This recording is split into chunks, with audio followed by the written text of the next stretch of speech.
You know that specific moment every September when the new iPhone gets announced and someone in the group chat sends the same message they send every year? The screenshots, the comparison chart, the question that isn't really a question. Are you upgrading this time? And you look down at the phone already in your hand, the one with the slightly scratched corner, the battery that lasts most of the day, the camera that still takes the photo exactly when you press the button. And you type back the same answer you typed last September and the September before that. Nah, mine still works. 3 words, sent without hesitation, without the small flicker of doubt that used to follow them. While somewhere across town, a line is forming outside a glass building at 6 in the morning for a phone that will look exactly like this one in 11 months, just with a number nobody will remember by then. Here is what almost nobody calculates about the yearly upgrade. A new flagship phone costs, on average, around $1,000 these days. Trade in the old one, and the real cost, the actual money quietly leaving your account every single year, still lands somewhere around $500, give or take. Do that every single year for a full decade, and the number stops being a phone bill. It becomes $4,000, quietly gone, $400 at a time, disguised as an upgrade, never once showing up as a single number anyone actually saw. And the system is built precisely for this. Phone manufacturers do not design a 15-year device and sell it once. They design a 2-year device, market it as essential, and release a nearly identical one 12 months later. New camera bump, new color, a chip that's faster in ways almost nobody will ever actually use. The trade-in program, the financing plan that splits the cost into 24 tiny monthly payments so it never quite feels like $800 at once. All of it engineered around one fact. Most people will pay almost anything to avoid the specific discomfort of holding something that looks 1 year old. That camera upgrade everyone quotes like a revelation, slightly better in low light, marginally sharper at zoom, means nothing against $400 a year spent chasing a difference most photos will never reveal. Nobody hands you that math in the store. You only meet it later, quite quietly, alone, adding up $400 times 10 long years, and wondering, with some real surprise, where exactly it all went. There is a name for what happens in the weeks after you finally do upgrade. Psychologists call it hedonic adaptation. The brain experiences a real, measurable spike of pleasure when something new arrives. And then, reliably, predictably, that pleasure fades back to exactly where it started. Researchers first documented this in 1971. Within roughly 3 to 6 months of almost any major positive change, people reliably return to nearly the same baseline happiness they had before it. The new thing stops registering as new, and the brain quietly resets the bar for what counts as enough. The same mechanism governs a new phone. The faster camera, the brighter screen, the satisfying weight of it in your hand, genuinely pleasurable for the first few weeks. Then it becomes simply the phone. The one already in your pocket, the same way the old one was. But the camera fading into the background isn't the whole story. There is a second force at work, one that has nothing to do with the device itself. For decades, the cultural script has been the same. The newest phone signals that you're current, capable, keeping pace. Showing up with last year's model or the one from 3 years ago quietly reads, to some people, as falling behind. Philosopher Alain de Botton calls this status anxiety, the discomfort of sensing your position relative to everyone around you, measured not in what you actually need, but in what others can see you holding. Refusing the yearly upgrade is not indifference to technology. It is recognizing that the anxiety was never really about the camera at all. And the numbers confirm what the boredom already knew.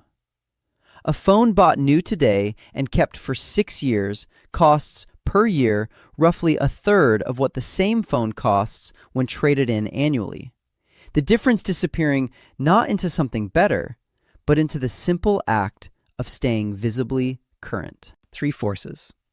A brain that stops noticing the upgrade within months. A culture that quietly reads an old phone as falling behind. And a number, every single year, proving the boredom was right all along. It was there the year money was tight, and the phone in your pocket simply kept working, the way it had the year before, asking for nothing, costing nothing extra, while half the group chat compared financing plans for a phone that did the same 4 things theirs already did. It was there the day a coworker held up their new phone for the whole office to see, and the only honest thought that came was not envy. It was mild confusion, trying to remember what exactly the old one had failed to do. It was there the night, scrolling through an upgrade offer at midnight, running the math in under a minute because there was only one real question worth asking. Does the thing in my hand still do what I need it to do? And it did. It always did. It was there the morning a screen finally cracked, 3 years in. And the first feeling wasn't panic about needing a new phone. It was relief that the case had absorbed most of the fall, and the crack sat quietly in the corner, barely noticeable, easily ignored. Proof the old one still had years left in it, not a reason to start the cycle all over again. It was there the trip everyone else spent comparing camera samples on a brand new phone. The dinners, the skyline shots, the slow-motion video nobody would watch twice, while the only thing that mattered was the photo itself. Already taken, already good enough, long before anyone finished arguing about megapixels. It was there in the specific, quiet confidence of never once needing to explain why the case had a small crack in the corner, because nobody who mattered had ever actually asked. These are not people who can't afford the new phone. Most of them could buy it outright, in cash, without thinking twice. Some of them have, once, years ago, and noticed, 3 months later, that nothing about their life had actually changed except the number on the box. They are the person who, asked why they're still using that old thing, gives a number instead of a shrug. Something close to this. I did the math. More than once. $400 a year for a camera I use to photograph my kids and my lunch. I'd rather that money go somewhere that's still there in 5 years. That is not someone behind on technology. That is someone who looked at a cycle built to make boredom feel like obsolescence and decided boredom was simply not expensive enough to fix. They noticed the upgrade ads on purpose. Because noticing is the entire mechanism that keeps the decision conscious instead of automatic. They are the person who still has the charger that came with the phone because nothing has needed replacing, not the case, not the charger, not the decision itself, made once and never quietly reversed. They are not impressed by a thinner profile or a brighter screen. A specification sheet says nothing about what they've actually built. Only what a marketing team decided was worth announcing this particular September. And the next time someone calls it falling behind, that decision already has an answer ready. Now, finally, the objection. You're missing real improvements, better cameras, longer battery life, actual safety features. Some of this genuinely matters. This is not about people who can't afford a new phone. If that's you, nothing here is meant to make a tight month feel like a personal failure. It isn't one. This is about people who could every single year and looked at the math and decided the upgrade wasn't worth what it cost. And the numbers carry more weight than the objection assumes. The improvements are often real, but they are measured against last year's model, not against a phone 3 or 4 years old where the meaningful gap in battery life and performance genuinely shows up. The yearly upgrade is rarely solving a real problem. It is solving the feeling of one. Security is the only part of the objection that holds up under real scrutiny. And even there, most phones receive updates for years longer than the upgrade cycle suggests, as long as the device is simply kept current, not replaced. The people who skip the yearly upgrade are not avoiding progress. They are simply, quietly refusing a cycle that profits from a problem that mostly, truly doesn't exist, simply because everyone else around them keeps upgrading anyway, without ever once stopping to check what it actually costs. Here is what most people get backwards. The coworker holding up the new phone at that same desk built nothing the bank account actually recognizes. A feeling of being current, refreshed every September, gone again by October. The person with the 3-year-old phone built something quieter. $400 every year, sitting in an investment account instead, growing at roughly 7% a year, the way money quietly does when nobody interrupts it every September to spend it on a marginally better camera. Run that for 10 years, and the difference is no longer $4,000. It's closer to $6,000. Money that never once asked what color the back of a phone was. A new phone doesn't make you new. It just makes the old one visible again. For about 11 months. Until the cycle repeats and makes this one visible too. The current everyone chases isn't a destination. It's a treadmill with a release date stamped on it every September, moving exactly as fast as the marketing calendar needs it to. And the person who opted out is not behind. They simply stopped agreeing to feel outdated on a schedule someone else's marketing calendar decided for them.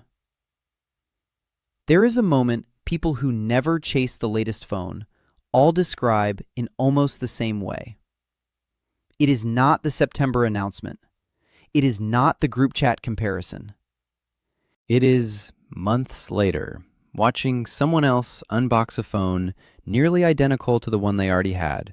Same size, same shape, a slightly different number stamped somewhere nobody will check again, and feeling something close to nothing.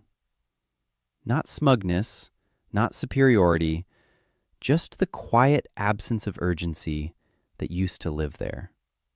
Not because they stopped noticing new phones exist, because the gap between what's announced and what's actually needed finally became visible, and once seen, it doesn't disappear again. The gap is the entire business. 11 months of looking current, followed by 1 September of looking exactly 1 generation behind.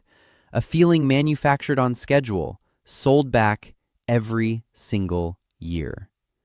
The phone in your pocket was never the point.